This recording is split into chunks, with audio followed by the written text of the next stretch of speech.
চট্টগ্রাম বিশ্ববিদ্যালয়ের নয়নাভিরাম ক্যাম্পাসে যেন এক কালো ছায়ার নাম মাদক।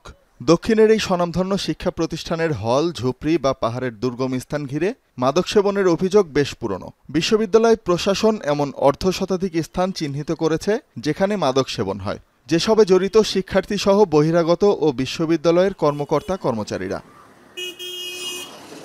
মাদকের এই দুর্নাম ঘোচাতে দেশের প্রথম কোনো শিক্ষা প্রতিষ্ঠান হিসেবে ডোপ টেস্ট শুরুর মতো অভূতপূর্ব কার্যক্রম শুরু করেছে চট্টগ্রাম বিশ্ববিদ্যালয়।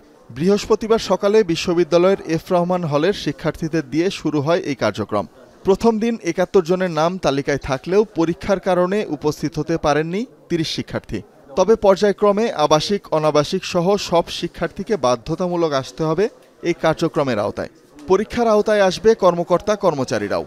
অনেক নেশাগ্রস্ত পোলাপান আছে যাদের কারণে আমাদের হলে থাকাটা আমাদের সমস্যা হয়, কিন্তু এখন যদি নেশাগ্রস্ত পোলাপানদের ডোপ টেস্টের মাধ্যমে হল থেকে ওদের সিট বাতিল করা হয়, আমাদের পড়াশোনার যে একটা ব্যাঘাত করতো আগে, এটা এখন আর হবে না। যাদের পজিটিভ আসবে তাদেরকে সিট বাতিল করে দিবে, তাহলে দেখা যাবে যে পরবর্তীতে আমাদের হলটা একদম শৃঙ্খলাবদ্ধ হয়ে যাবে, কেউ নেশা তেশা বিড়ি সিগারেট খাবে না। তাহলে স্টুডেন্টের জন্য তো এটাই কাম্য।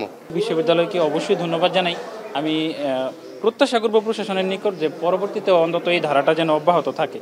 যুক্তরাষ্ট্রের অত্যাধুনিক কিট দিয়ে বিশ্ববিদ্যালয়ের নিজস্ব ল্যাবে পরীক্ষা করা হবে নমুনা, যা শনাক্ত করতে পারবে গাঁজা, ইয়াবা, অ্যালকোহল সহ ৫ ধরনের মাদক।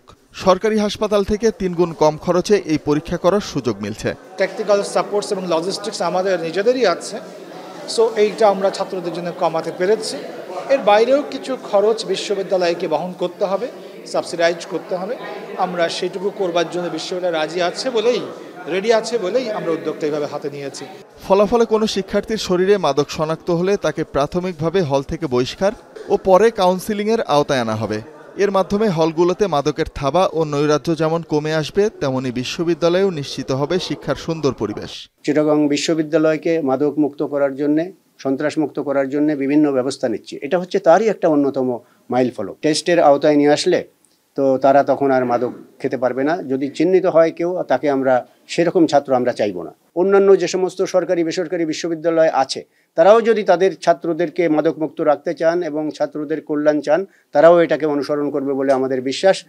বিশ্ববিদ্যালয়ের মেডিকেল সেন্টারে সকাল ৯টা থেকে বেলা ১২টা পর্যন্ত আগামী ১.৫ থেকে ২ মাস এই কার্যক্রম চলবে। এখন চট্টগ্রাম। শিয়া বাটার ও ভিটামিন ই সমৃদ্ধ lily glam beauty soap. Lily, always beautiful.